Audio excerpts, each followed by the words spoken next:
প্রিয় দিনী ভাইরা, আমি আপনাদের সম্মুখে পবিত্র কোরআন মাজিদ থেকে সূরাতুস সফ এর 9 নম্বর আয়াতে কারিমা তিলাওয়াত করেছি।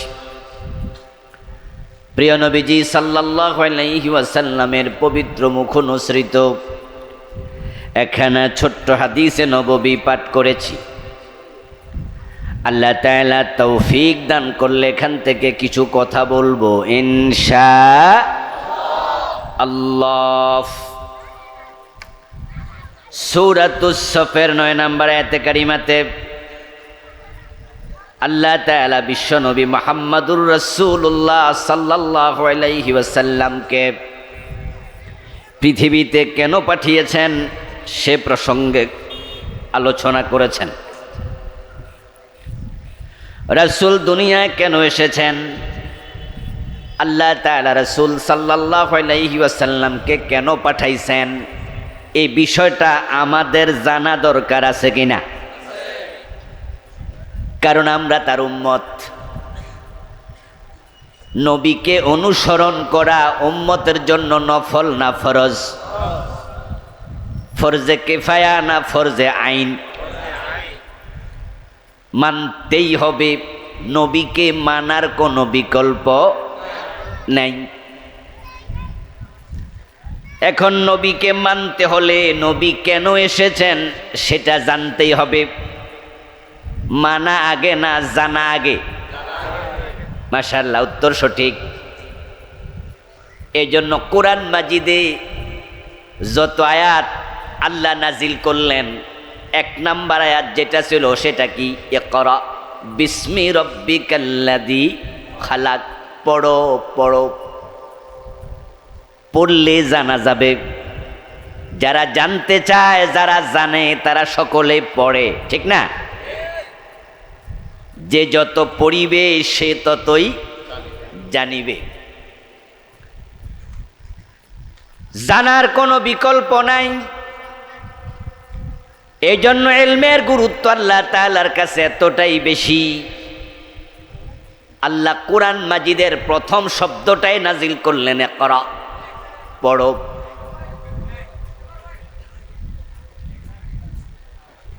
কথা বলবেন না প্লিজ, কথা বলবেন না। রাসূলুল্লাহ সাল্লাল্লাহু আলাইহি ওয়াসাল্লাম কেন আসলেন না জানলে আপনি উনাকে কিভাবে মানবেন? আল্লাহ তাআলা এই কথাটা জানানোর জন্য কোরআন মাজিদের 3টি আয়াত নাজিল করেছেন। সূরাতুস সফ আয়াত নাম্বার 9, সূরাতুল ফাতহ আয়াত নাম্বার 28, সূরাতুত তাওবা আয়াত নাম্বার 33। কয়টা আয়াত বললাম?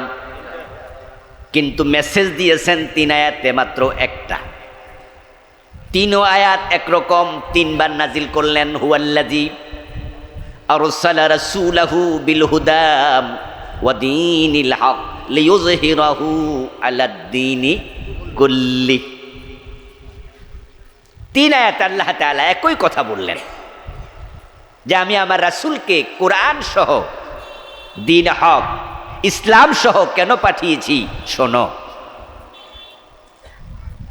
আল্লাহর হাবিব সাল্লাল্লাহু আলাইহি ওয়াসাল্লামকে না মানলে, অনুসরণ না করলে জান্নাত পাওয়া অসম্ভব। আপনি ততক্ষণ পর্যন্ত উম্মত হতে পারবেন না যতক্ষণ পর্যন্ত নবী মুহাম্মদকে জীবনের সব জায়গায় মানতে রাজি হবেন না। উম্মতের জীবন নবীর সাথে হুবহু মিলতে হবে।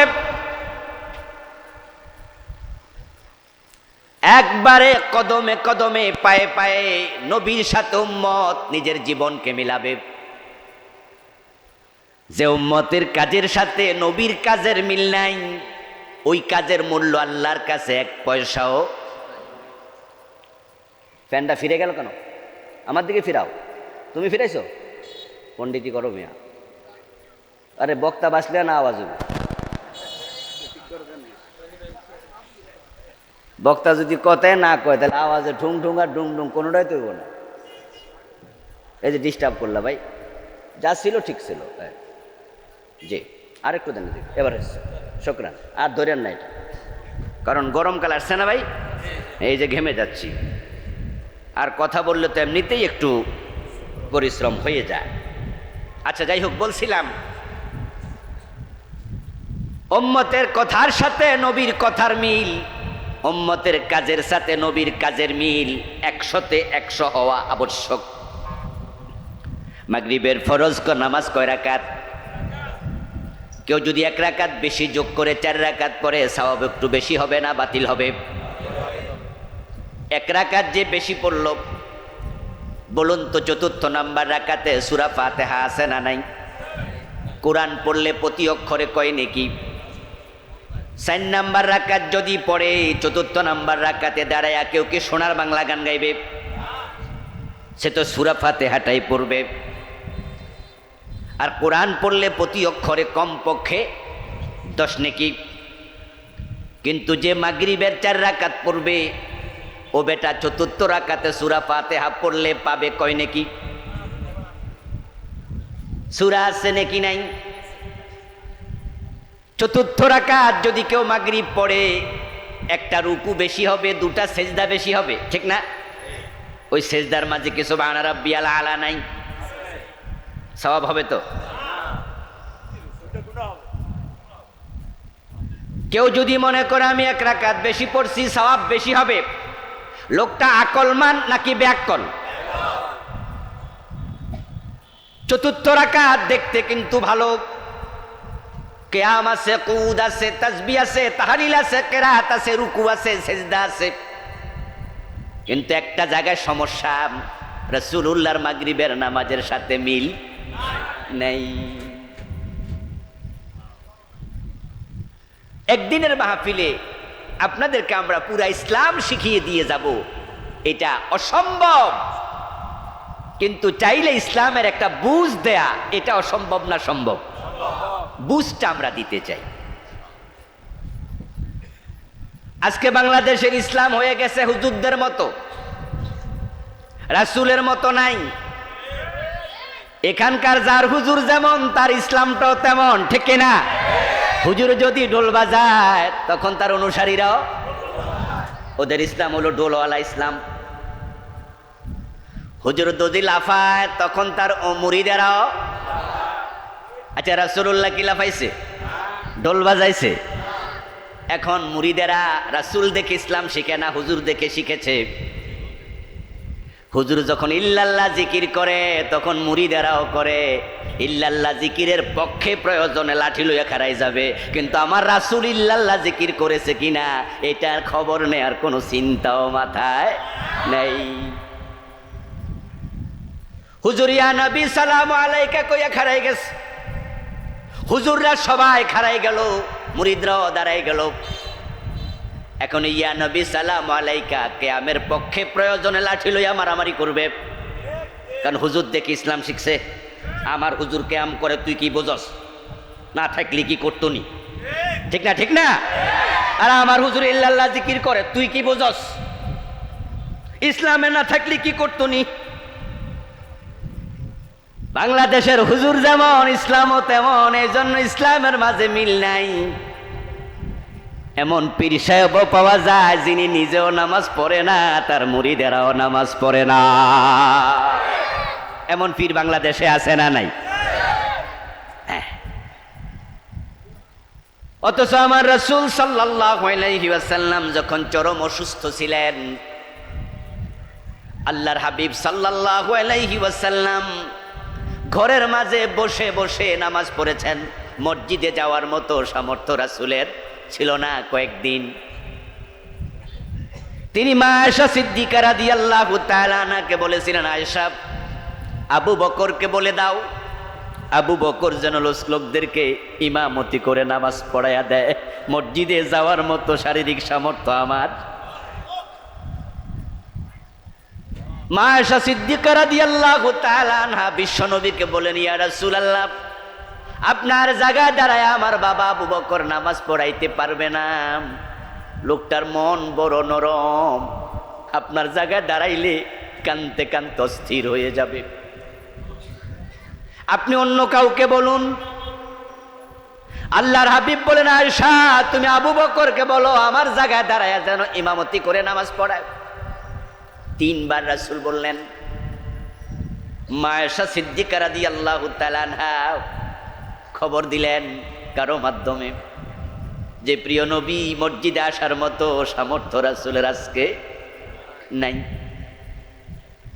আবু বকর সিদ্দিক রাদিয়াল্লাহু তাআলা আনহু ইমামতি শুরু করলেন। রাসূলের নির্দেশ, রাসূলের অর্ডার মেনে চলা নফল না ফরজ? আবু বকরকে বলো। তাহলে এখন ইমামের জায়গায় দাঁড়ায়া নামাজ পড়ানো আবু বকরের জন্য ফরজ হয়ে গেল। উনি ইমামের জায়গায় দাঁড়ায়া নামাজ শুরু করলেন। রাসূল সাল্লাল্লাহু আলাইহি ওয়াসাল্লাম মা আয়েশাকে বলেন, আয়েশা জানালার পর্দাটা একটু সরাইয়া দাও।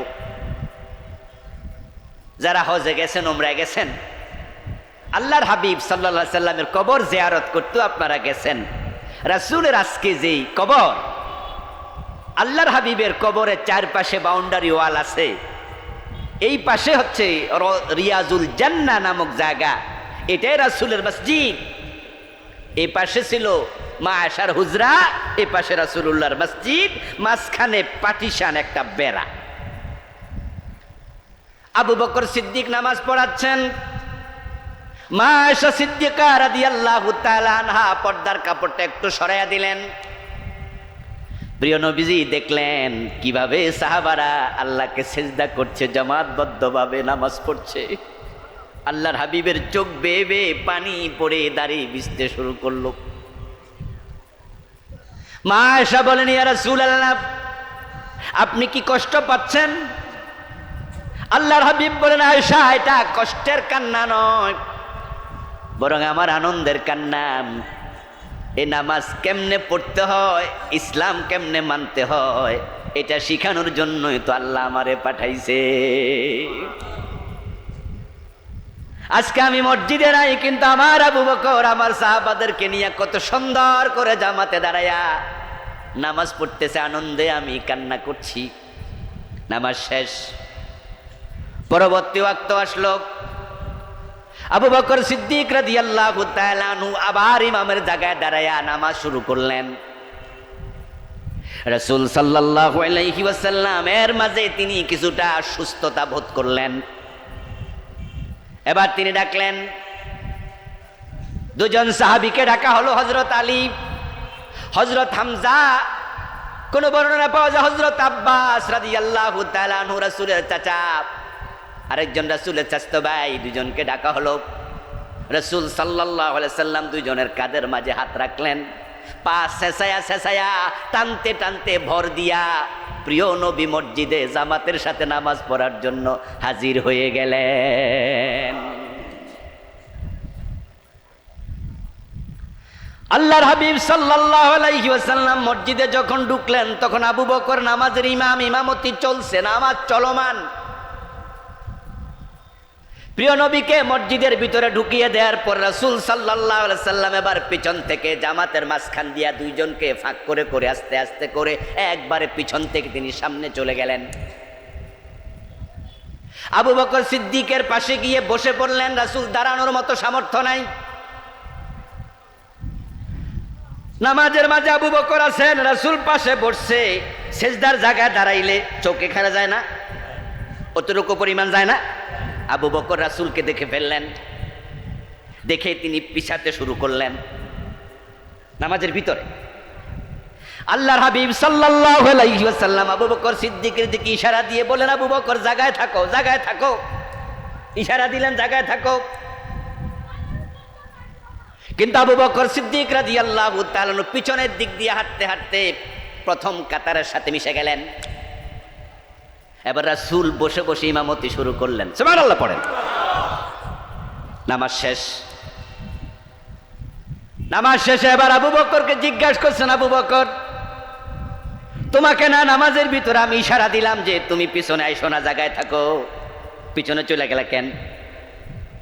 আবু বকর সিদ্দিক জবাব দেন, আবু কুহাফার ছেলে আবু বকর রাসূলের ইমামতি করবে সাহস তার নাই। হুজুর আপনি ছিলেন না তখন আমি ইমামতি করছি, আপনি তো এখন হাজির, আমার ইমামতি চলে নাকি, এই জন্য আমি চলে গেছি। এই ঘটনাটা আমি হাদিসটা যে জন্য শোনালাম, কারণ হলো আমার রাসূল অসুস্থ অবস্থায় দুইজনের কাঁধে ভর দিয়া নামাজে যায়, আর আমার দেশের পীর সাহেব কয় নামাজ লাগে না। মুরিদরাও বিশ্বাস করলো, শুধু ভণ্ড পীরের কথা শুনে নামাজ ছেড়ে দিয়েছে এমন মুরিদ বাংলাদেশে আছে না নাই? আচ্ছা, যেই লোকগুলো পীরের মুরিদ হইয়া নামাজ ছাড়ছে তারা কি হিন্দু সন্তান? কথা বলতে হবে আপনাদের। তারা কি খ্রিস্টান? তারা কি ইহুদি? তারা কাদের সন্তান? এবার তাদের ইসলামটা কি পীরের মতো না রাসূলের মতো? কোনটা হইল? এই হলো বাংলাদেশের ইসলাম।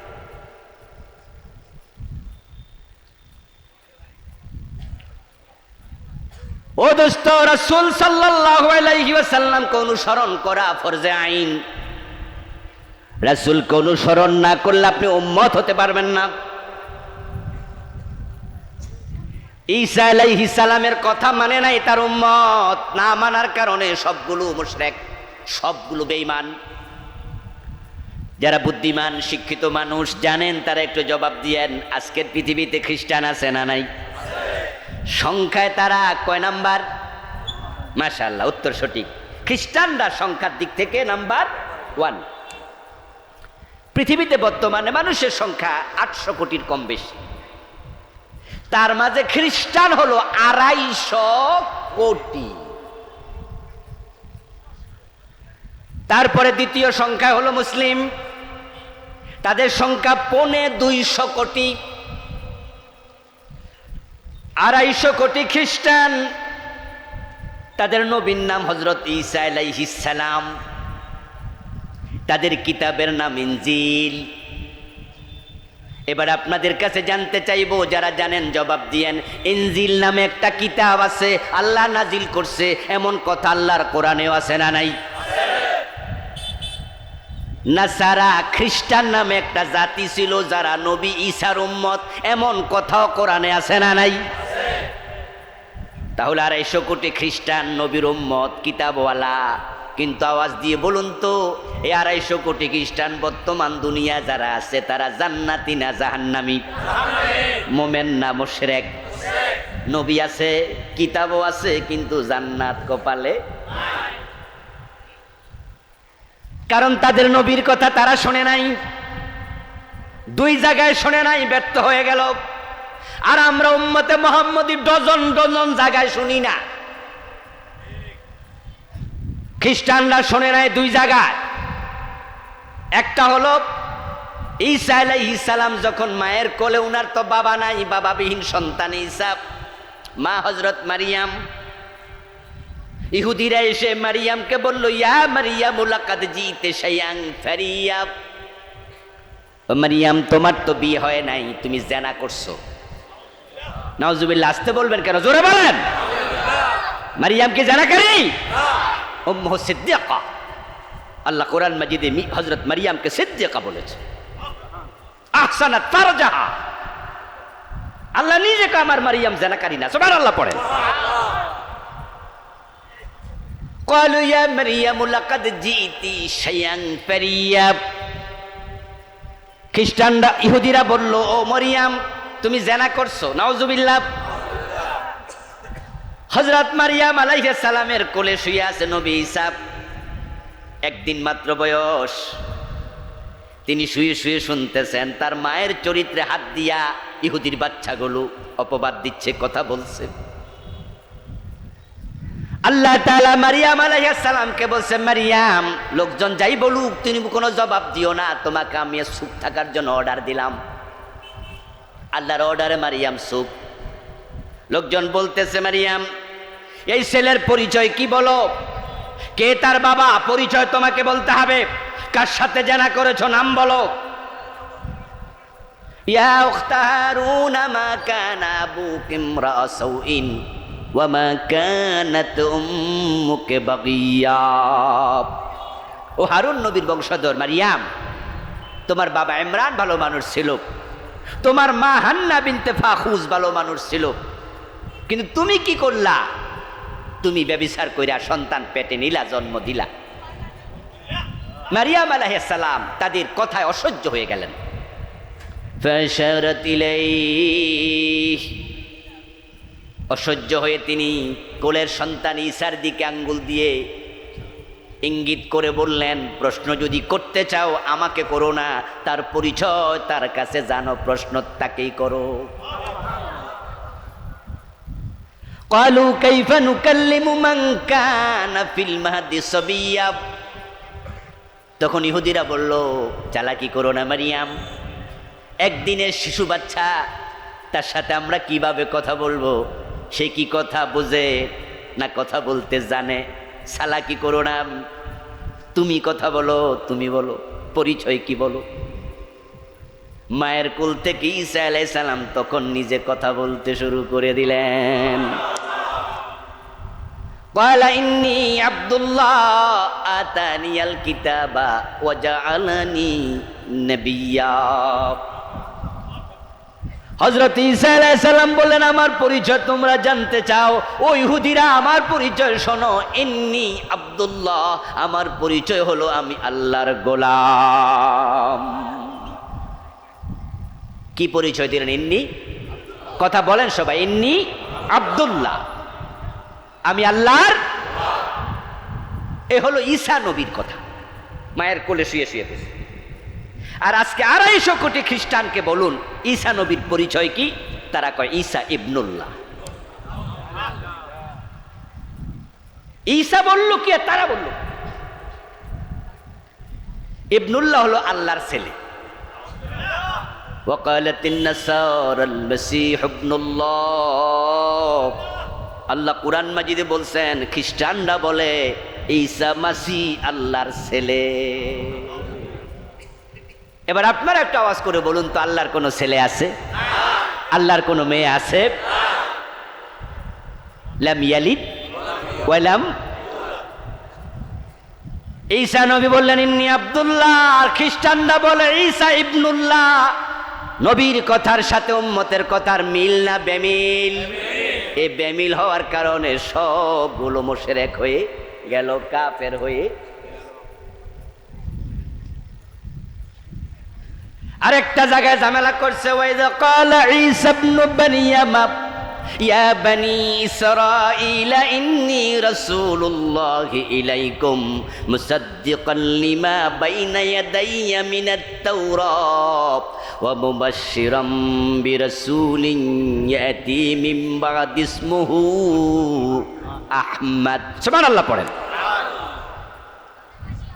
আল্লাহ তাআলা বলছে, হযরত ঈসা নবী তার উম্মতদেরকে বলো, ও বনি ইসরাইলের লোকেরা শোনো, ইন্নী রাসূলুল্লাহি ইলাইকুম, আমি তোমাদের কাছে আল্লাহর রাসূল।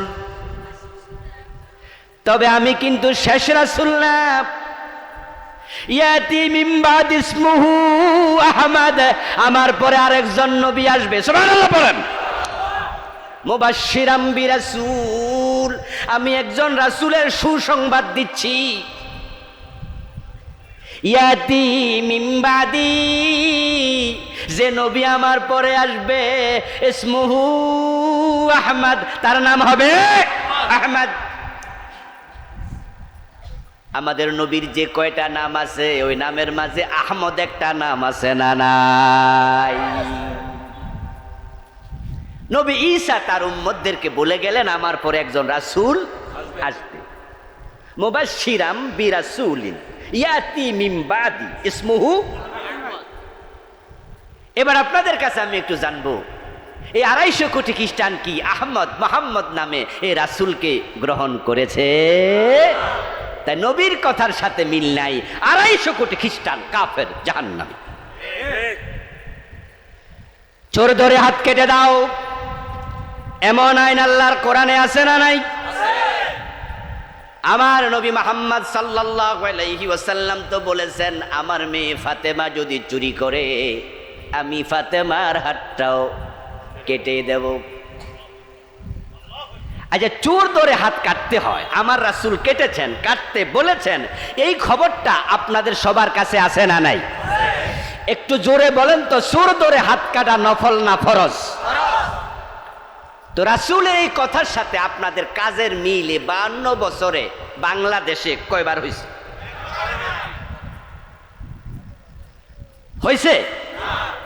আচ্ছা, জেনা করলে 100 বেত লাগাতে হবে। আয-যানিয়াতু ওয়াজ-যানি ফাজলিদু কুল্লা ওয়াহিদিম মিনহুমা মিআতা জালদা। সূরা নূরের মাঝে এই আয়াতখানা আছে না নাই? আমার রাসূলের যুগে জেনা করছে 100 বেত লাগাইছে। বিবাহিত জেনা করলে পাথর মাইরা হত্যা করছে, এমন হাদিস আছে না নাই? রাসূলের এই কথা, আল্লাহর এই বিধান, আল্লাহর এই কথার সাথে 52 বছরের বাংলাদেশের লোকদের আমলের মিল পাওয়া গেছে কয়বার?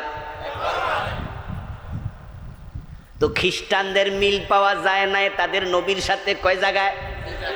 আর আমাদের পাওয়া যায় না আমাদের নবীর সাথে কয় জায়গায়? তো হেরা যদি জাহান্নামী, আমরা সবাই জান্নাতি, ঠিক না?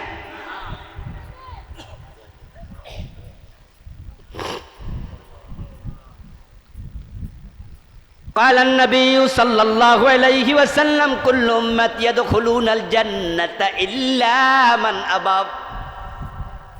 আমার প্রিয় নবীজি এজন্য বলছেন আমার সব উম্মত জান্নাতে যাবে, তবে অস্বীকারী জান্নাত পাবে না। কিলা ইয়া রাসূলুল্লাহি মান আবা। কোন একজন সাহাবী দাঁড়ায়া প্রশ্ন করলেন, হে রাসূল, অস্বীকারী উম্মত আবার কেডা? এটা তো বুঝলাম না। আমরা তো আপনারে সবাই স্বীকার করে উম্মত হইছি, আবার উম্মত হয়ে অস্বীকার করলো। ক্বালা মান আতানি দাখালাল জান্নাহ ওয়া মান আসানি ফাকাদ আবা। ও মিয়া ভাই শুনুন, টুপি মাথায় দিয়া মুখে দাড়ি রেখে রমজানে রোজা রেখে মসজিদে 5 ওয়াক্ত নামাজ পড়ে নিজেকে জান্নাতি ভাববেন না। যেই লোকেরা কাদিয়ানি, আমাদের বাংলাদেশে কাদিয়ানি আছে না নাই? ওই কাদিয়ানি গুলার মসজিদ আছে কিনা? নামাজ পড়ে কিনা? টুপি দাড়ি আছে না নাই? এই রমজানে রোজা রাখে নাই? বলুন তো কাদিয়ানিরা মুমিন না কাফের?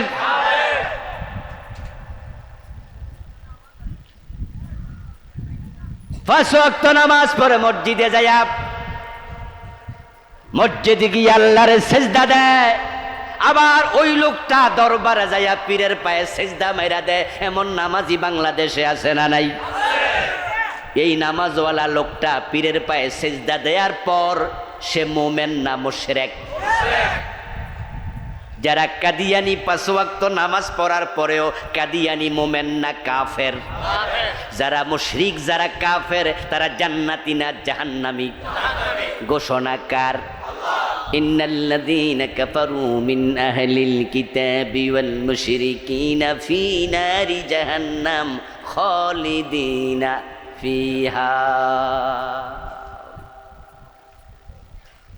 ومن يشرك بالله فقد حرم الله عليه الجنة ومأواه النار وما للظالمين من أنصار। শিরক করলে, কুফরি করলে জান্নাত হারাম, চিরকাল জাহান্নামে থাকা লাগবে। কথাটা কি মোল্লার না আল্লাহর? এটা কোনো মোল্লা মৌলবীর কথা না, এটা আল্লাহর ঘোষণা। আল্লাহ বলছে কাফের হইবা, মুশরিক হইবা, জান্নাত চিরতরে হারাম। তো কাদিয়ানি কাফের হয়ে গেল, কারণ তারা নবী মুহাম্মদ সাল্লাল্লাহু আলাইহি ওয়াসাল্লামের কথার সাথে এক জায়গায় পেঁচ লাগাইছে। কয় জায়গায়? মাত্র কয় জায়গায়? আবার বুঝুন, বলুন আমার সাথে, শিখুন। কাদিয়ানি কাফের, তারা নবীর সাথে পেঁচ লাগাইছে মাত্র কয় জায়গায়? আমার রাসূল বলছে আনা খাতামুল আম্বিয়া ওয়ালা নাবিয়্যা বাদি। আমার রাসূল বলেছেন আমি শেষ নবী, আমার পরে কোনো নবী নাই। এখন কাদিয়ানিরা বলে না না, গোলাম আহমদ কাদিয়ানো নবী। ঈমান আছে না গেছে? আমার আল্লাহ নবী মুহাম্মদকে বলছে খাতামুন নবিয়্যিন, তিনি শেষ নবী। খাতামান নবিয়্যিন, তিনি শেষ, উনার পরে আর নবী নেই। কাদিয়ানীরা এই আয়াতের সাথে পেশ লাগাইলো, শেষ। তো কাদিয়ানী এই আয়াত মানে না, কাদিয়ানী কাফের।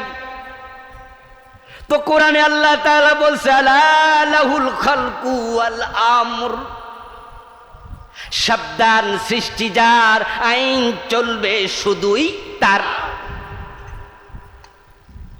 কোরআনে আমার আল্লাহ বলছে ইনিল হুকমু ইল্লা লিল্লাহ, আল্লাহ ছাড়া কারো আইন চলতে পারে না। এখন কাদিয়ানির আয়াত একটার সাথে পেছ লাগাইয়া কাফের হয়ে গেল। এখন আল্লাহ ছাড়া কারো আইন চলবে না। বাংলাদেশের লোকেরা 52 বছরে এই আয়াতটা গ্রহণ করে কয়দিন আল্লাহর আইনে দেশ চালাইলো। যারা শিক্ষিত সচেতন মানুষ তারা জবাব দিয়েন, আপনার কবরে কোনো নেতা যাবে না, আপনার কবরে কোনো দল যাবে না, রাসূলের দলে কবরে যাওয়া লাগে, ঠিক না? কবরে যাওয়ার আগে রাসূলের দলে যোগ দিতে হবে। ও হিল ট্যাক্সের ভাইয়েরা, এটা কি রামগড়? ফটিকছড়ির ভাইয়েরা, বিসমিল্লাহি ওয়া আলা মিল্লাতি রাসূলিল্লাহ, এই দোয়াটা ফটিকছড়িতে আছে না নাই? এটা ভাত খাওয়ার সময় পড়ি, ঠিক না?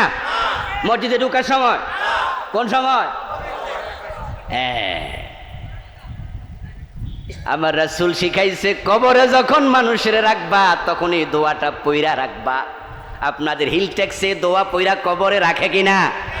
বাংলা অর্থ কি? বিসমিল্লাহি, আল্লাহর নামে, ওয়া আলা মিল্লাতি রাসূলিল্লাহ, রাসূলের দলে।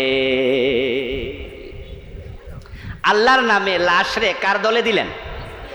ভাইরা বলেন কার দলে? রাসূলের দলে। মিল্লাতি রাসূলিল্লাহ, রাসূলের দলে। আচ্ছা, কবরে যাওয়ার সময় রাসূলের দলে যাওয়া লাগে। কোন নেতা কবরে ঢুকবে না। কবরে প্রশ্নের জবাব আপনাকে দিতে হবে। ঈমান নিয়ে যদি না মরেন প্রশ্নের জবাব দিতে পারবেন না। প্রশ্নের জবাব না দিলে জান্নাত পাবেন না। জান্নাত পেতে হলে প্রশ্নের জবাব দিতে হলে ঈমান নিয়ে মরা দরকার আছে না নাই? এখন যারা কাদিয়ানি তারা কি ঈমানওয়ালা? পীরের পায়ে যারা সিজদা দেয় তারা কি ঈমানওয়ালা? কাদিয়ানি কেন কাফের হলো? কারণ তারা কোরআনের একটি আয়াতের সাথে ধান্দা লাগাইছে, শেষ নবী মানে না। তো আমার আল্লাহ বললেন আমার আইন ছাড়া কারো আইন চলবে না। আলা সাবধান, লাহুল খালকু ওয়া লাহুল আমর, আলা লাহুল খালকু ওয়াল আমরু। বাংলা অর্থটা হলো সাবধান, সৃষ্টি যার, আইন চলবে শুধুই। আপনারা মুসলমান যদি হন, আমি চিৎকার দিয়ে আবার শুনতে চাই, সৃষ্টি কার? আরো জোরে বলেন কার? তাহলে আইন চলবে কার? আচ্ছা, এই 52 বছরের বাংলাদেশ কি আল্লাহর আইনে চলে না ব্রিটিশ আইনে চলে? আমরা কি ব্রিটিশের গোলাম না আল্লাহর গোলাম? আচ্ছা, আল্লাহর আইন যদি আমরা মেনে নেই, ব্রিটিশরা কি লাঠি লই আইব? আমাদের কিছু করতে পারবে? তো কার ভয়ে, কোন কারণে আল্লাহর আইন মানলেন না? জবাব আল্লাহর কাছে।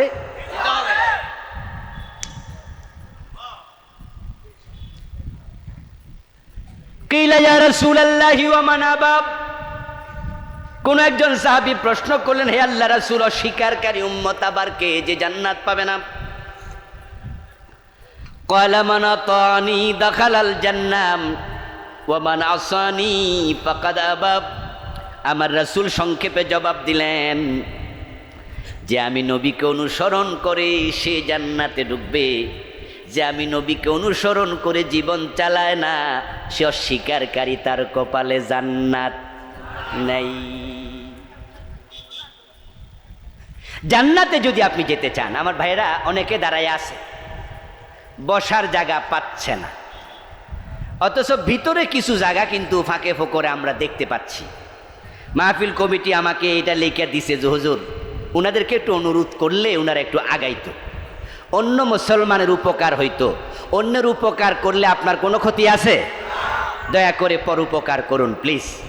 যার সামনে এক বিগত জায়গা আছে আপনি একটু সেটা ফিল আপ করুন জিকিরের সাথে, লা ইলাহা ইল্লাল্লাহ। এই মাইকওয়ালা কে? এই মাইক ম্যান একটু শোনো তো ভাই, এখানে আসো। লা ইলাহা ইল্লাল্লাহ। আপনারা মেহরবানি করে খালি জায়গা ফিল আপ করেন। আর বাহিরে যারা দাঁড়ায় আছেন এই চান্সে ভিতরে ঢোকেন। এই তুমি একটা হরণ আমার কানে দাও, কোন এক দিক থেকে সরাসরি আমার কানে দাও। হরন, এটা না, সাউন্ড বক্স নয়, না বুঝলে কেমন লাগে। জিকির করুন লা ইলাহা ইল্লাল্লাহ,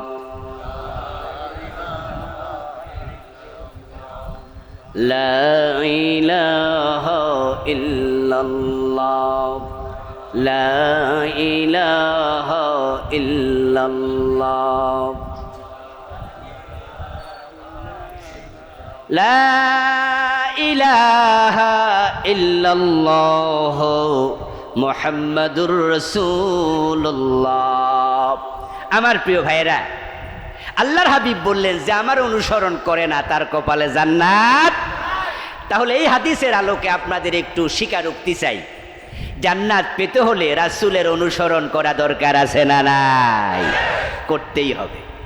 আল্লাহর হাবিব বলছেন, মান আহাব্বা সুন্নতি ফাকাদ আহাব্বানি ওয়া মান আহাব্বানি কানা মাই ফিল জান্নাহ।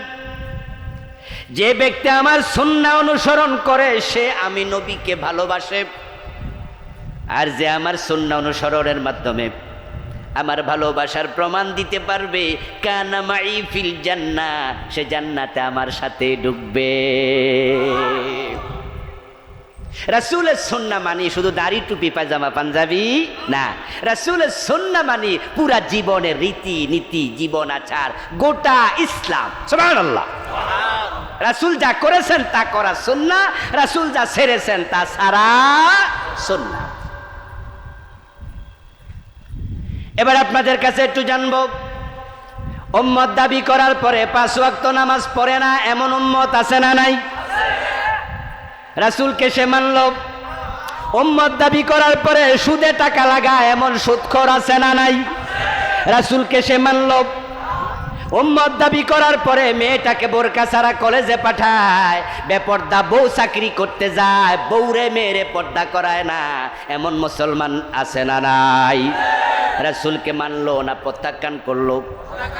এই রমজান মাসে রোজা রাখে নাই, একটা রাখছে আর একটা রাখে নাই, 30টার একটাও রাখে নাই, 15টা রাখছে 15টা ভাঙছে, এমন 2 নাম্বার উম্মত আছে না নাই? কিন্তু সবাই তো দাবি করতেছে আমি মুসলিম।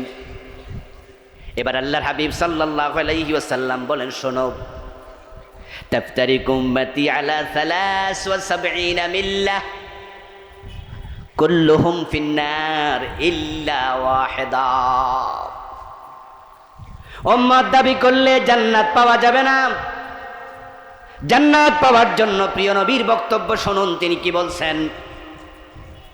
আমার উম্মতগুলো 73 দলে ভাগ হবে। কুল্লুহুম ফিন্নার ইল্লা ওয়াহিদা, এক দল বাদ দিয়া 72 দল জাহান্নামে ডুববে। জান্নাতি হবে মাত্র এক দল, জাহান্নামী হবে 72 দল। যারা সামান্য যোগ বিয়োগ অঙ্ক জানেন তারাও বুঝবেন।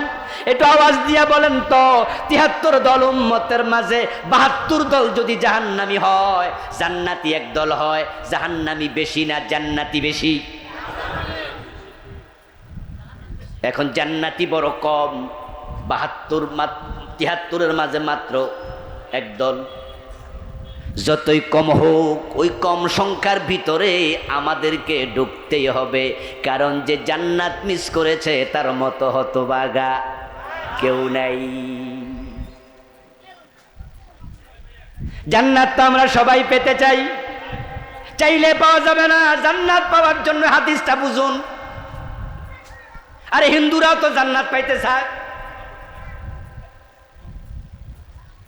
আপনাদের হ্যাকো বাজার যাইয়া দেখবেন, অনেক হিন্দু আছে যাদের দোকানের মাঝে মরা বাবার ছবি টানাইয়া ছবির মাঝে লিখে রাখে স্বর্গীয় সত্যেন্দ্র নারায়ণ দত্ত, স্বর্গীয় শ্যামল চন্দ্র বাবু, আছে না? ও বেটাও তার বাবারে স্বর্গে অলরেডি পাঠাই। স্বর্গ আর জান্নাত জিনিস কি দুইটা নাকি? কয় জিনিস? ইয়েস, আরবিতে বলে জান্নাত, ফার্সিতে বলে বেহেশত, বাংলায় বলে কি বাগান, সংস্কৃতিতে বলে স্বর্গ, ইংরেজিতে বলে হেভেন, কেউ বলে লাউ, কেউ বলে কদু, কেউ বলে বউ, কেউ বলে বধূ, কেউ বলে আনন্দ, কেউ বলে ফুর্তি, কেউ বলে ভাস্কর্য। আমরা কই সেটাই হলো মূর্তি। জিনিস কয়টা? চৌকার নয়ন, দুই জিনিস। আবু বকর জান্নাতি, হযরত ওমর বেহেশতি, দুইজন দুই দেশে। স্বর্গে তো হিন্দুও যেতে চায়, জান্নাতে কে না যেতে চায়? চাইলে যাওয়া যাবে না। আমার প্রিয় নবী সাল্লাল্লাহু আলাইহি ওয়াসাল্লাম বলছেন, আমার উম্মতের জান্নাতি মাত্র একদল। কিলা ইয়া রাসূলুল্লাহি ওয়া মাহি, প্রশ্ন করা হলো, হে আল্লাহর রাসূল, জান্নাতি দল কোনটা? আমি জানতে চাই, সেটা জানবো কেমনে, চিনবো কেমনে? فقال النبي صلى الله عليه وسلم ما انا عليه واصحابي, জান্নাতে তোমরা যারা যেতে চাও শোনো, আমি নবী যেই মত যেই পথ, আমার সাহাবারা যেই মত যেই পথ অনুসরণ করে, যারা সেই পথে চলবা শুধু তারাই জান্নাতি। এখন রাসূলুল্লাহকে, সাহাবায়ে কেরামের জীবন আদর্শকে অনুসরণ করা ব্যতীত জান্নাত পাওয়া যাবে না। আমাদের দেশের লোকেরা জান্নাতে যেতে চায় সবাই। যেই বেটা ল্যাংটা ফিরের মুরিদ, হেও কি জান্নাত চায় না? হে ল্যাংটা ফিরের মুরিদ, হেও জান্নাতে যাইতে চায়।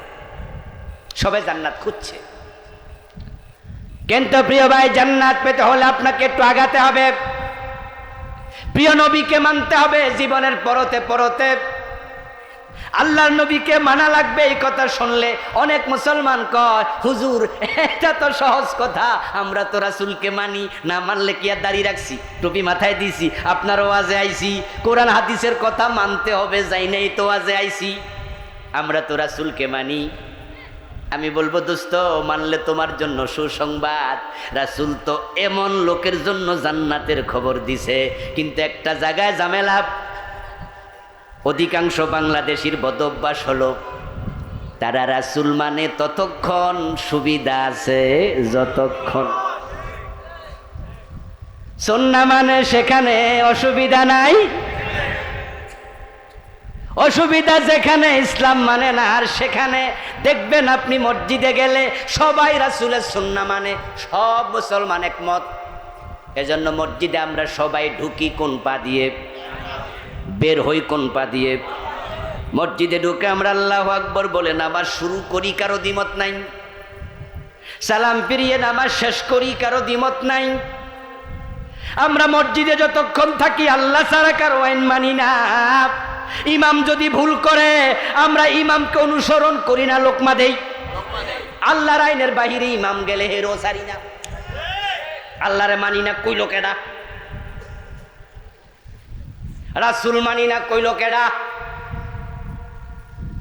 ইমাম যদি বাবা হয়, ছেলে যদি তার মুক্তাদি হয়, বাবা যদি যোহরের নামাজ 2 রাকাত পড়া সালাম ফিরায় দেয়, ছেলে মুক্তাদি সালাম ফিরাবে না বাবারেও লোকমা দেবে? বাবা হইল সার নাই, আমার রাসূল যোহর পড়ছে কয় রাকাত ফরজ, তো বাবা সালাম ফিরাইলো কেন? বাবারেও মানি। আচ্ছা, পীর সাহেব যদি ইমাম হয়, মুরিদ যদি মুক্তাদি হয়, পীর সাহেব যদি 2 রাকাত যোহরের নামাজ পড়ার পরে আর তাহিয়াতু পড়ার জন্য না বইসা খাড়াইয়া যায়, মুরিদরা খাড়াইব না লোকমা দিব? কারণ 2 রাকাত পড়ার পর আমার রাসূল বসে আর তাহিয়াতু পড়ছে। হুজুর আপনি ভুল করছেন, আমনেরেও মানি না। কিন্তু মুসল্লিগুলা যখন মসজিদে নামাজ শেষ করে আদালতের চেয়ারে হাকিম হইয়া বসে, তখন আল্লাহর আইনে রাসূলের হাদিসের আলোকে একটা মামলার রায়ও দেয় না।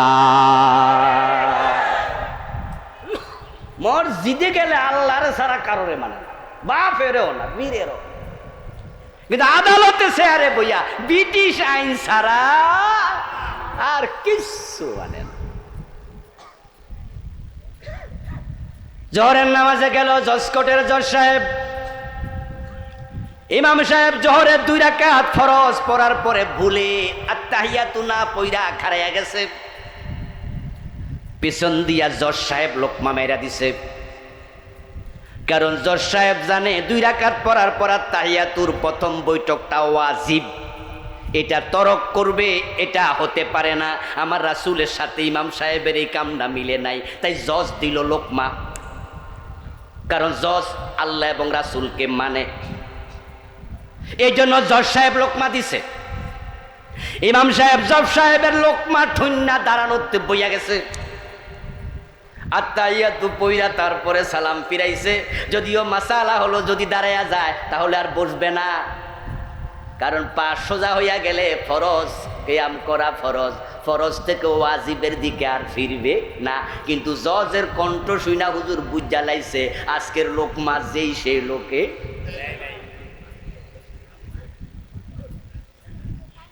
জজের লোকমা শুইনা বইয়া গেছে খারানোতে, তারপরে আবার সালাম ফিরাইয়া সাউ সেজদা মাও সেজদা দিয়া নামাজ শেষ করলো। জজ সাহেব মনে মনে বলল, রাসূলের সুন্নার বাহিরে হুজুর গেছে, হুজুরের লোকমা দিছি, আল্লাহ জান্নাত আমার না দিয়া দেখ, আর আমি তো আল্লাহ রে মানি, রাসূল রে মানি। কিন্তু যখন ওই জজ আদালতের চেয়ারে বসে চোরের মামলার রায় দেয়, তখন কোরআনের মাঝে চোর ধরে হাত কেটে দাও এমন আইন আছে না নাই? চোর ধরে হাত কাটা ওয়াজিব না ফরজ? জজ সাহেব ওয়াজিবে লোকমা দিল, ফরজ বিধানের সময় চোর ধরে হাত কাটার আইন কয়দিন দিল? ওয়াজিবে সিরিয়াস, ফরজের খবর নেই। আমাদের দেশের বেনামাজির কোরবান দেওয়ার মতো। আপনাদের এই হিল ট্যাক্সে ফটিকছড়িতে 5 ওয়াক্ত নামাজ পড়ে না অথচ কোরবানি দেয়, এমন লোক আছে না নাই? হ্যাঁ, কোরবান তো আইতাছে, এখন থেকে মুছে তেল দিচ্ছে, কুস্ত খাওয়া লাগবো, কষ যেন না লাগে, দাগ যেন না লাগে। কোরবানির গরু কিনতে কিনতে আসরের নামাজ কাজা কইরালা, গরু বাড়িতে আনতে আনতে মাগরিব কাজা কইরালা, জবাই করার সময় গোসলেন্ডা দিয়া ফরজ ছুড়াইয়া দেয়, এমন কোরবানওয়ালা আছে না নাই? ওয়াজিব নিয়ে ব্যস্ত, ফরজের। এটা কি আকেল, জ্ঞানবান মুসলিম না ব্যাককল? তো যে জজ সাহেব হুজুরের ওয়াজিবে লোকমা দিল, আল্লাহর আইনে চোর ধরে হাত কাটার ফরজ বিধান বুঝলো না, ওটাকে আকলমান জজ বলার কোন সুযোগ আছে? রাসূলুল্লাহ সাল্লাল্লাহু আলাইহি ওয়াসাল্লামকে অনুসরণ হুজুর আমরা করি না কইলো কে? এক বিগত লম্বা একটা মেসওয়াক হাতে নেন। এই ফটিকছড়ির যতগুলা মসজিদ আছে সবগুলো ইমাম সাহেবের কাছে যান, একটা সাদা কাগজ নেবেন, আর একটা 3 টাকা দামের কলম নেবেন, 5 টাকা দামের কলম নেবেন। হুজুরদের কাছে মাসআলা জিজ্ঞাসা করবেন, হুজুর মেসওয়াক করার বিধান কি, আমরা একটু জানতে চাই, বিধানটা একটু বলুন। দেখবেন সব হুজুর একমত হয়ে ফতোয়া দেবে মেসওয়াক করা সুন্নাহ। আপনি প্রশ্ন করবেন, হুজুর ঘটনা কি? 200 মসজিদে গেলাম, 200 হুজুর একমত, সবাই একই ফতুয়া দিল মেসওয়াক করা সুন্নাহ। হুজুর ঘটনা কি? সবার ফতুয়া একরকম হয়ে গেল। মাশাআল্লাহ, আপনারা হুজুররা সবাই ইসলামের ব্যাপারে এক।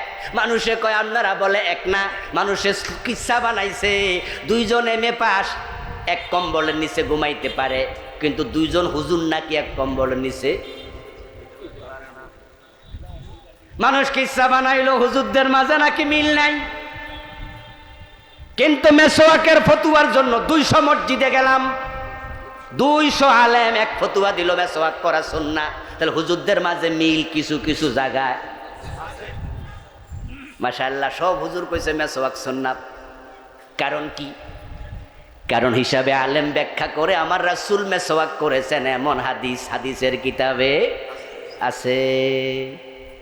আর রাসূলুল্লাহ যা করেছেন তা তো সুন্নাই বটে। এবার পরের সপ্তাহে 2.5 হাত লম্বা একটা তলোয়ার লইয়া ওই 200 হুজুরের কাছে আর একটা সাদা কাগজ আর একটা কলম লইয়া যান, যায় বলেন, হুজুর অন্যায়ের বিরুদ্ধে প্রয়োজনে তলোয়ার হাতে নিয়ে জিহাদ করা লাগে, জিহাদ করার মাসালাটা কি আজকে একটু লেখা দেন। দেখবেন জিহাদের কথা শুনলে কত হুজুরের চেহারা কালো হয়ে যাবে, কত হুজুর কইব আমার চাকরিটা খাইস না রে। আর যারা সরকারি মডেল মসজিদে চাকরি পাইছে এরা আমনের থুইয়া দৌড় মার। কারণ জিহাদের কথা শুনলে জঙ্গিবাদের গন্ধ পায়, এমন কিছু জালেম আছে না নাই? অথচ বলুন তো, জিহাদের কথা আল্লাহর কোরআনে আছে না নাই? আমার রাসূল নিজে 27 যুদ্ধে সেনাপতি ছিলেন কিনা? সাহাবীরা জিহাদ করছে কিনা? জিহাদ করা নফল না ফরজ? আর মেসওয়াক করা তো সুন্নার ফতুয়ার ব্যাপারে 200 হুজুর একমত, কিন্তু জিহাদের ফতুয়া অনেক হুজুর।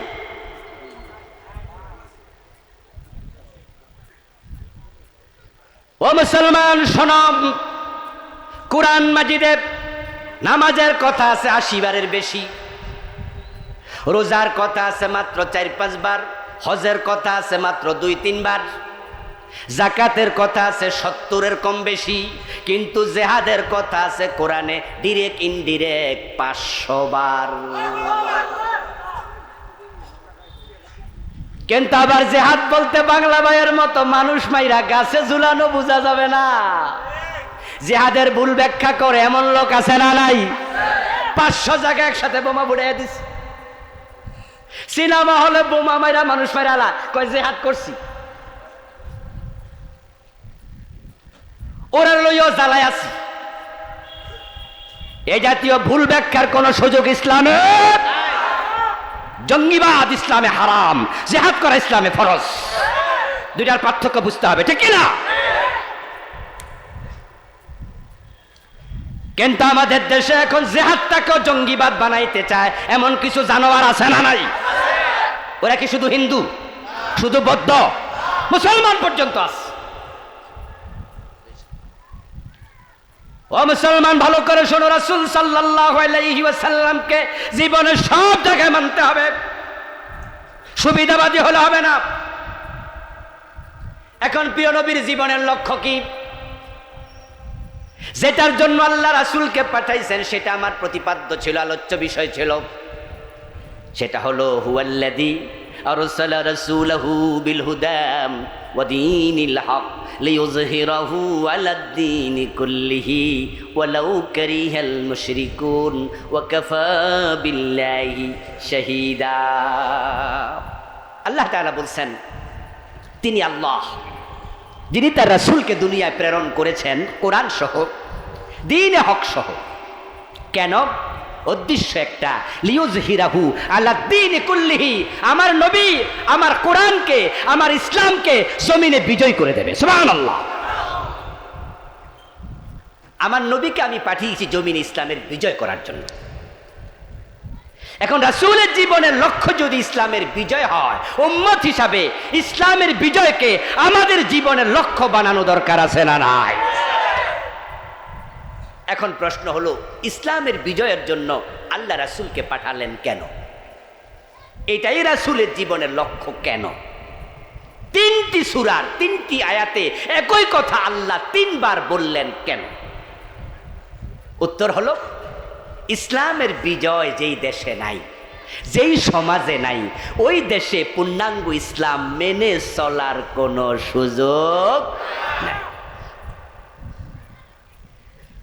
এই যে আজকে বাংলাদেশে পহেলাই বৈশাখ গেল, নাকি গেল কিনা? বাংলা নববর্ষ, পহেলাই বৈশাখ। আপনারা জেনে থাকবেন, শিক্ষিত লোকেরা সবাই জানেন, বাংলা সন এটা কি হিন্দুরা প্রবর্তন করেছে না মুসলমানরা? মোগল সম্রাট, কি নাম ছিল ওনার? সম্রাট আকবর। একজন মুসলমান মোগল সম্রাট বাংলা সন প্রবর্তন করল। তাহলে বাংলা নববর্ষটা এটা হিন্দুদের না, এটা খ্রিস্টানদের না, এটা মুসলমানদের প্রবর্তিত। অথচ এই নববর্ষের প্রথম দিনে আজকে মঙ্গল শোভাযাত্রা নামে শিরকি অনুষ্ঠান প্রচলিত করা হয়েছে। আমাদের নববর্ষটাকে ছিনতাই করে নিল মুশরিকরা। আপনারা জানেন যে আমাদের ঢাকার রমনার বটমূলে, সেখানে তারা ভোরবেলায় সূর্য যখন ওঠে তখন তারা এসো হে বৈশাখ এসো এসো। আচ্ছা, এই গানটার নাম শোনেন নাই এমন কেউ কি এখানে আছেন নাকি? আমার মনে হয় খুব একটা নাই। এই গানটা আপনারা প্রথম কলি লিখবেন গুগলে, এখন তো অ্যান্ড্রয়েড সেট সবার হাতে আছে, লিখে সার্চ দেবেন, দেখবেন যে কবিতা পুরাটা গান আসবে। সেখানে মাঝখানে দেখবেন তারা বলতেছে অগ্নি স্নানে শুচি হোক ধরা। অগ্নি স্নানে শুচি হোক ধরা। ও বৈশাখ এসো এসো, এসে আগুনের গোসল দিয়া পৃথিবীটাকে পবিত্র করো। আগুন দিয়া জ্বালাইলে লাশ পবিত্র হয়, তাই হিন্দুরা লাশ আগুন দিয়া জ্বালায়। তারা বলছে পৃথিবীকে আগুন দিয়া জ্বালাইয়া পবিত্র করো। এটা কি ধর্ম বিশ্বাস আমাদের না হিন্দুদের? অথচ গানটা যারা গাইছে তারা কি হিন্দু সবাই?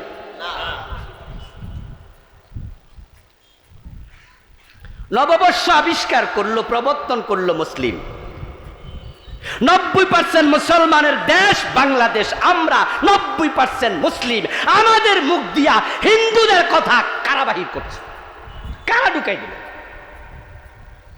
আচ্ছা, আমাদের ঢাকা ইউনিভার্সিটির চারুকলা, আমিও ঢাকা ইউনিভার্সিটি থেকে পিএইচডি করা মানুষ, উল্টা পাল্টা বুঝবেন না যে হুজুর মনে চারুকলার বিরুদ্ধে। আমাদের চারুকলার ছাত্ররা 1 মাস 1.5 মাস ধরে তারা হাতি বানায়, বিভিন্ন রকমের মহিষ বানায়, বান্দর বানায়, কুমির বানায়, পেঁচা বানায়, বানায় এগুলা কান্দে লইয়া হাতে লইয়া তারপরে মঙ্গল শোভাযাত্রা করে। পেঁচা, মহিষ, কুমির সব হচ্ছে হিন্দুদের দেবতার বাহন। হিন্দুদের দেবতার বাহন মুসলমানের কান্দে কারা তুলে দিল? এর পিছনে ষড়যন্ত্র আছে না নাই?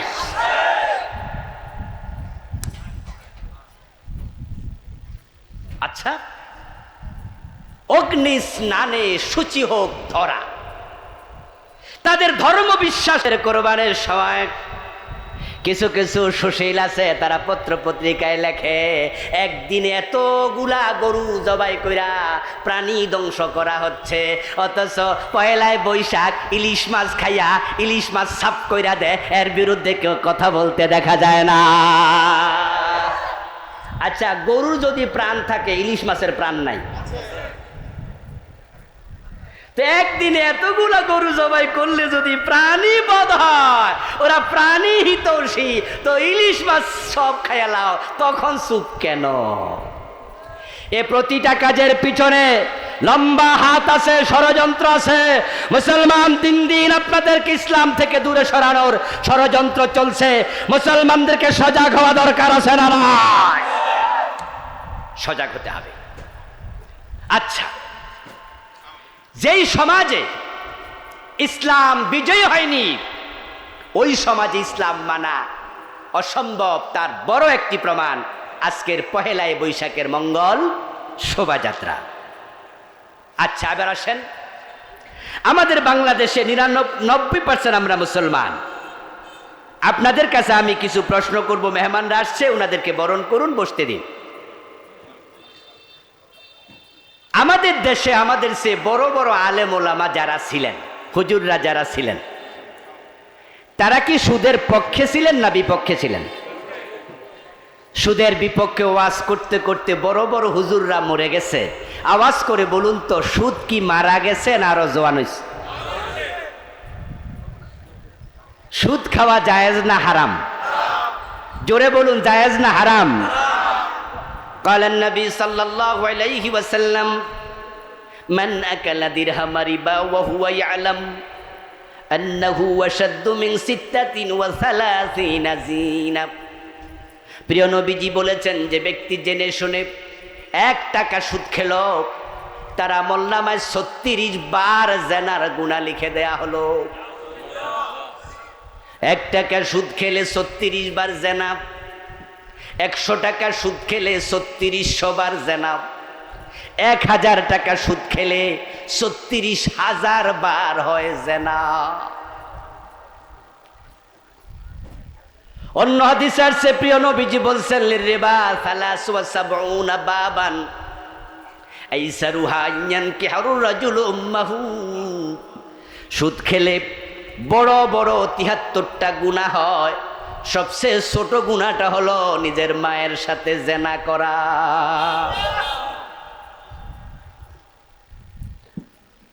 ও প্রিয় ভাই, আপনাকে বলছি, কান খুলে শুনুন।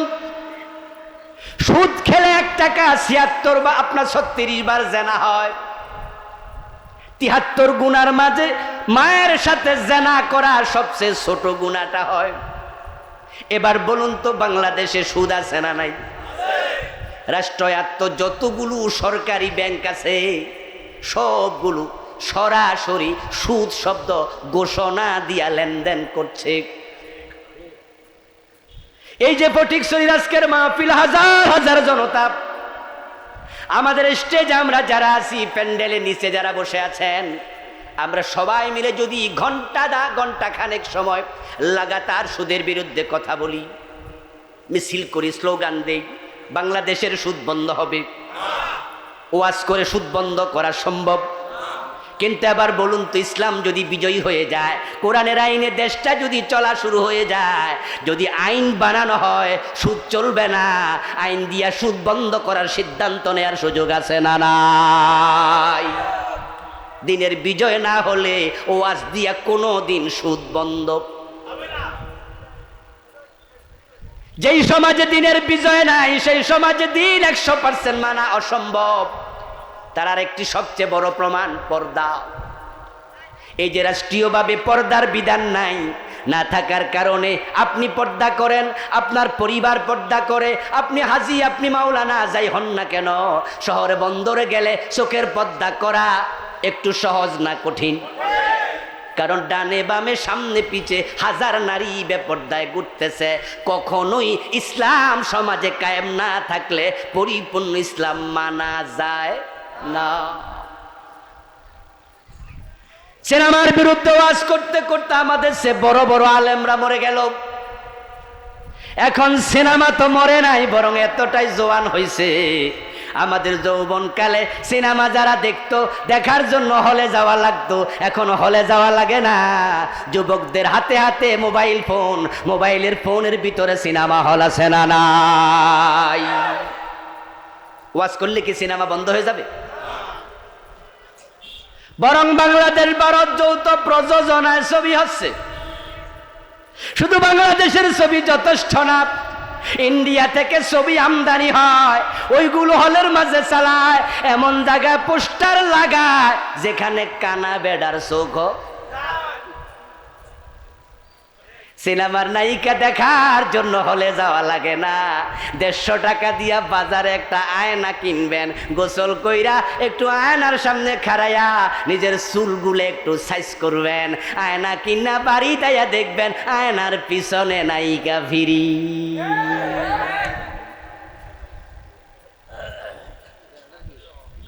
ও মুসলমান, তোমার পর্দা ইসলাম বিজয় হওয়ার আগে তুমি করতে পারবে না, এটা অসম্ভব।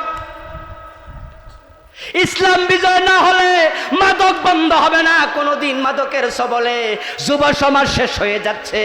হাজার হাজার যুবক ইয়াবা আসক্ত। এমন ইয়াবা আপনাদের ফটিকছড়ি এলাকায় আছে না নাই?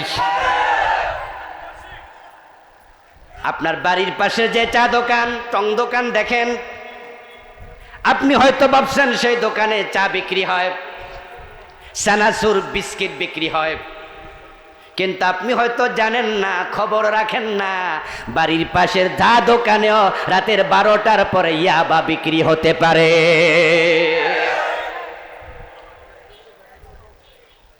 অথচ ইয়াবার বিরুদ্ধে, মাদকের বিরুদ্ধে আমাদের সরকার সিরিয়াস।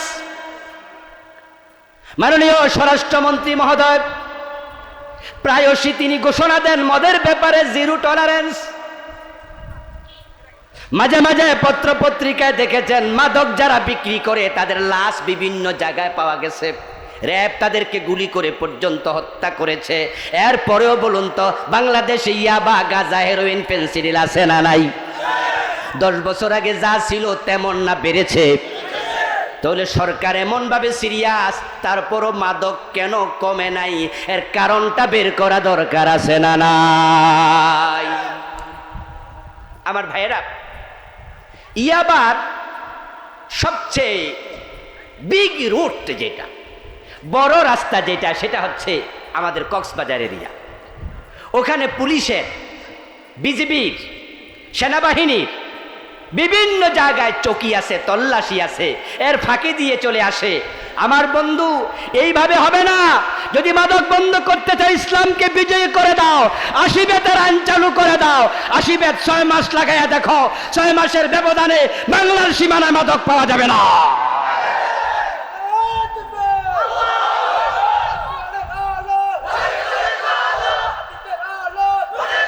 আমার প্রিয় ভাইয়েরা, আজকের মাহফিলের সম্মানিত প্রধান আলোচক, আমার অত্যন্ত প্রিয়জন, তামাম বাংলাদেশের কণ্ঠের জাদুকর, যত বক্তা ওয়াজ করে আমাদের দেশে, তার মাঝে 2-3 জন বক্তার কণ্ঠকে আল্লাহ মনোওয়াজের জন্যই বানাইছে। একজন মরে গেছে, নাম বললাম না, আমাদের কোনো ভাই একটু কষ্ট পায়, আল্লাহ ওদেরকে হেদায়াত দেখ, বলেন আমিন। আল্লাহ তার কণ্ঠটা মনোওয়াজের জন্যই বানাইছিল। হাফিজুর রহমান সিদ্দিক, কুয়াকাটার হুজুর, ওনারে আমরা ভালোবাসি আল্লাহর দিনের জন্যই। আবার মাঝে মাঝে 2-4টা সমালোচনা যদি করিও ইনডিরেক্ট, সেটাও আল্লাহর দিনের জন্য, ব্যক্তিগত কোনো ক্ষোভ, কিন্তু ওনার কণ্ঠটা আল্লাহ মনোওয়াজের জন্যই বানাইছে। আরেকজন আমার ভাই, আজকের যিনি আলোচক প্রধান বক্তা, আব্দুল্লাহ আল আমিন, উনার কণ্ঠটাও এতটা শিরিন, এতটা মধুর, আল্লাহ কণ্ঠ মনোওয়াজের জন্যই বানাইছে। তা আমি ভাঙ্গাচুরা কণ্ঠে কিছু কথা বলে গেলাম। ভাই এসেছেন, তিনি কথা বলবেন। আন্তর্জাতিক খ্যাতি সম্পন্ন মুফাসসিরে কোরআন মুহতারাম মাওলানা আব্দুল্লাহ আল আমিন, দারুণ তেলাওয়াত, দারুণ আলোচনা। আল্লাহ ভাইয়ের কণ্ঠকে তামাম দুনিয়ায় যা আছে তার সে শতগুণ বেটি ছড়িয়ে দিন, বলেন আমিন। আমার কথা আমি শেষ করছি এটা বলে, পুলিশ দিয়ে, র্যাব দিয়ে, সেনাবাহিনী দিয়ে মাদক বন্ধ করা যাবে না। আল্লাহর আইন শুরু করে দাও, বাস্তবায়ন রাসূলের আইন। 80 বেত করে লাগানো শুরু করো। ওমরের মতো, ওমর যেমন তার ছেলে আবু শাহামাকে ছাড়ে নাই, মদের আইন করো 80 বেত। নেতার ছেলে মদ খাইলে তাকেও ছাড়া যাবে না। উপর থেকে শুরু করে দাও, নিচের লোকের এমনি তারের মতো সোজা হয়ে যাবে। আল্লাহ তাআলা দিন বিজয় করে আমাদের সকলকে আল্লাহর জান্নাতে একসাথে থাকার উপযুক্ত করুন, বলি আমিন। দিন বিজয়ের কাজে আল্লাহ আমাদের সকলকে ঐক্যমত্য হয়ে প্রচেষ্টা চালানোর সুযোগ দিন, তৌফিক দিন, আবারও বলি আমিন। হাদা মা ইনদি ওয়াল ইলমু ইনদাল্লাহ, আলাইহি তাওয়াক্কালতু ওয়া ইলাইহি উনীব। আল্লাহ হাফিজ। প্রিয় ভাইরা, মুহতারাম মাওলানা কারি আব্দুল্লাহ আল আমিন ভাই এখনই আলোচনা শুরু করবেন। আপনারা মনোযোগ দিয়ে শুনবেন।